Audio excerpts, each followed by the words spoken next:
आप सभी का स्वागत है। आज हम BCom part second EAFM paper first financial management में रेशियो एनालिसिस के बारे में आगे जानकारी लेंगे। इसके पिछले अध्यायों में पिछले व्याख्यानों में अनुपात विश्लेषण का अर्थ, प्रकार, किस तरह से इसको प्रकट किया जाता है और तरलता अनुपात व क्रियाशीलता अनुपात के बारे में जानकारी ली थी। आज लाभदायकता अनुपात, प्रॉफिटेबिलिटी रेशियोज के बारे में जानकारी लेंगे। संस्था के संसाधनों के सर्वोत्तम उपयोग द्वारा अधिकाधिक लाभ कमाने की क्षमता फर्म की लाभदायकता कहलाती है। लाभदायकता बिक्री की मात्रा, उत्पादन लागत तथा वित्तीय संसाधनों के प्रयोग आदि पर निर्भर करती है, जिसका माप लाभदायकता अनुपात की सहायता से किया जा सकता है। ये लाभदायकता अनुपात निश्चयात्मक रूप से यह बताते हैं कि संपूर्ण प्रबंध की कार्यक्षमता क्या है। इन अनुपातों को दो प्रमुख वर्गों में रखा जा सकता है। प्रथम, बिक्री पर आधारित लाभदायकता अनुपात। द्वितीय, पूंजी पर आधारित लाभदायकता अनुपात।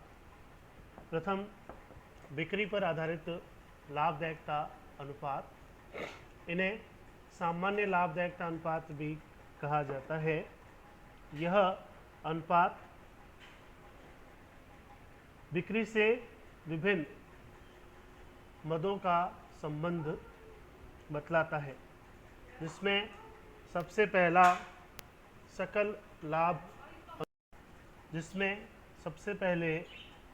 सकल लाभ अनुपात, ग्रॉस प्रॉफिट रेशियो को समझेंगे। सकल लाभ अनुपात सकल लाभ तथा शुद्ध विक्रय राशि में आपस में संबंध स्पष्ट करता है, जिसे सूत्र रूप में इस प्रकार लिखा जाता है: ग्रॉस प्रॉफिट रेशियो बराबर ग्रॉस प्रॉफिट गुणा 100 बटे नेट सेल्स, या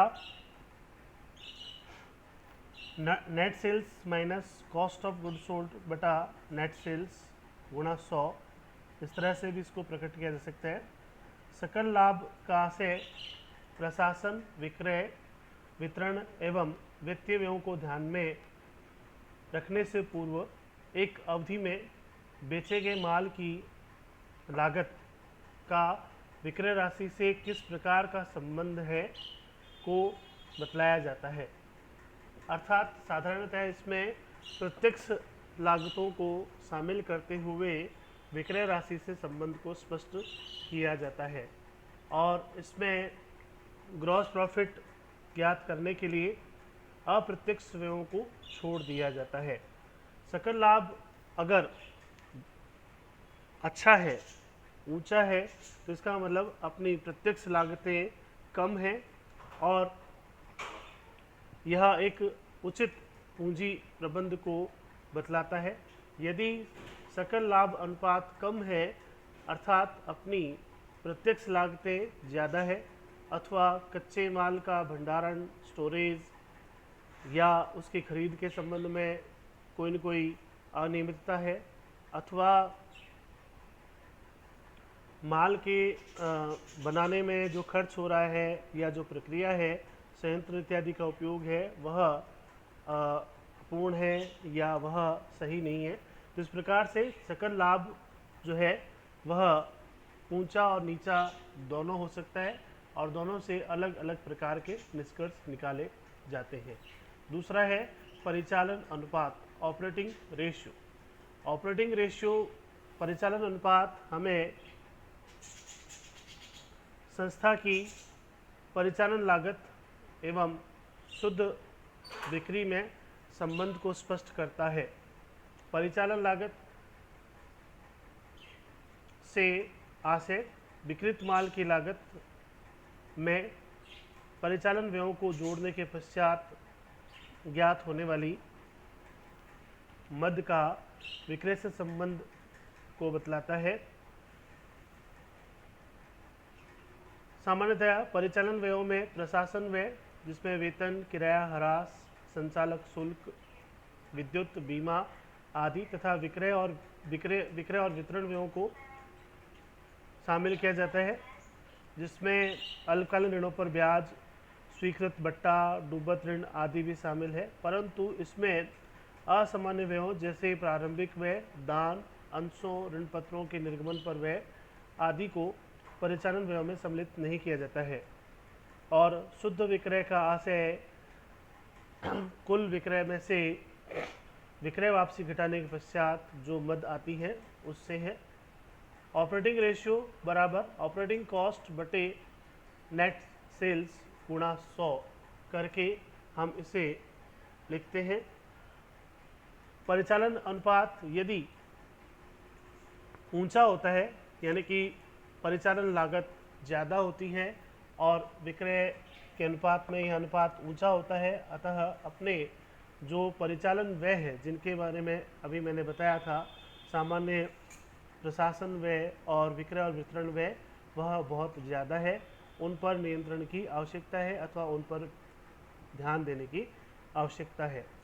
सामान्यतया यह 75 से 85% के बीच होना चाहिए, अर्थात अपना जो प्रॉफिट मार्जिन है वो कम से कम 25 से 15% होना चाहिए। अगर इससे ज़्यादा है ऑपरेटिंग कॉस्ट रेशियो या ऑपरेटिंग रेशियो, तो अपने प्रशासनिक अकुशलता को बतलाता है, अर्थात परिचालन व्ययों पर ध्यान देने की आवश्यकता है। तीसरा है परिचालन लाभ अनुपात या शुद्ध परिचालन आय अनुपात भी इसको कहा जाता है। परिचालन लाभ अनुपात में से 100 में से अगर आप परिचालन अनुपात को घटा देते हैं, ऑपरेटिंग कॉस्ट रेशियो घटा देते हैं, तो परिचालन लाभ अनुपात आ जाता है।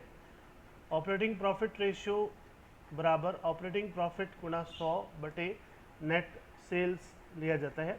परिचालन लाभ से आशय सकल लाभ का परिचालन व्ययों पर आधिक्य से होता है।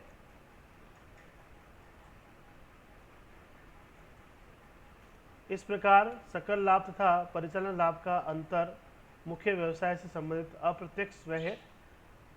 इस अनुपात की गणना के लिए हमें परिचालन लाभ ज्ञात करना आवश्यक होता है। यह अनुपात, जैसा कि मैंने पूर्व बताया था, 75 से 85% कॉस्ट है, तो प्रॉफिट कितना हो गया, 15 से 25% के बीच होना चाहिए, तो यह उचित माना जाता है। अगर इससे कम है तो हमें हमारी कुशलता पर संदेह है, उस पर ध्यान देना चाहिए। नेक्स्ट है व्यय अनुपात, एक्सपेंसेस रेशियो। एक्सपेंसेस रेशियो को इस प्रकार से समझ सकते हैं कि कोई भी एक्सपेंसेस अपने को दिया हुआ है, जैसे मटेरियल कंज्यूम्ड है, मैन्युफैक्चरिंग एक्सपेंसेस है, एडमिनिस्ट्रेटिव एक्सपेंसेस है, सेलिंग एंड डिस्ट्रीब्यूशन एक्सपेंसेस है, फाइनेंशियल एक्सपेंसेस है या नॉन ऑपरेटिंग एक्सपेंसेस है, तो ऊपर पर्टिकुलर एक्सपेंसेस जो पूछा गया है वह रखा जाएगा, गुणा 100 बटे नेट सेल्स करना है। जैसे मटेरियल कंज्यूम्ड रेशियो है तो material consumed upon net sales गुणा 100, मैन्युफैक्चरिंग एक्सपेंसेस है तो manufacturing expenses upon net sales गुणा 100, एडमिनिस्ट्रेटिव एक्सपेंसेस है तो administrative expenses upon net sales गुणा 100, सेलिंग एंड डिस्ट्रीब्यूशन एक्सपेंसेस है तो सेलिंग एंड डिस्ट्रीब्यूशन एक्सपेंसेस बटे नेट सेल्स गुणा 100, फाइनेंशियल एक्सपेंसेस है तो financial expenses upon net sales गुणा 100, नॉन ऑपरेटिंग एक्सपेंसेस है तो non operating expenses upon net sales गुणा 100। तो व्यय अनुपात एक्सपेंसेस रेशियो के माध्यम से हम यह समझ सकते हैं कि पर्टिकुलर एक्सपेंसेस का विक्रय से क्या संबंध है, वह कहीं ज़्यादा अथवा कम तो नहीं है, उसका आंकलन इस सूत्र के माध्यम से किया जा सकता है। अंतिम है शुद्ध लाभ अनुपात, net profit ratio. Net profit ratio जिसमें नेट प्रॉफिट गुणा 100 बटे नेट सेल्स लिया जाता है। अलग अलग धारणाओं के हिसाब से नेट प्रॉफिट यहाँ आफ्टर टैक्स अथवा बिफोर टैक्स हो सकता है। यह अनुपात शुद्ध लाभ का विक्रय से अनुपात को दर्शाता है। जैसे आपने देखा था ग्रॉस प्रॉफिट जो है वह सकल लाभ का विक्रय से अनुपात दर्शाता है, उसी प्रकार से शुद्ध लाभ अनुपात शुद्ध लाभ और विक्रय से आपस में संबंध को दर्शाता है। यदि यह अनुपात अधिक है अर्थात नेट प्रॉफिट ज़्यादा है और नेट सेल्स के अनुपात में यह ज़्यादा है तो हमारी कार्यकुशलता बहुत अच्छी है, हम बहुत अच्छा काम कर रहे हैं, हमारा पूंजी प्रबंध बहुत अच्छा है, हमारी लाभदायकता बहुत अच्छी है। ओवरऑल एनालिसिस करने के लिए नेट प्रॉफिट रेशियो का ही सहारा लिया जाता है। नेट प्रॉफिट के माध्यम से ही संस्थाओं की आपस में तुलना की जाती है। जैसा कि मैंने पूर्व में बता दिया कि इसमें कर के पश्चात अथवा कर से पूर्व दोनों लाभ लिए जा सकते हैं। सामान्यतः कर के पश्चात लाभ लिया जाता है। इन अनुपातों का संस्था की कार्यकुशलता लाभदायकता को मापने के लिए विशेष महत्व है। इस प्रकार से आज हमने यह समझा कि लाभदायकता अनुपात को किस प्रकार से निकाला जाता है, संस्था की लाभदायकता कार्यकुशलता को से किस प्रकार से संबंधित है, किस प्रकार से इसको प्रकट किया जा सकता है। आज के लिए इतना ही, धन्यवाद, थैंक यू।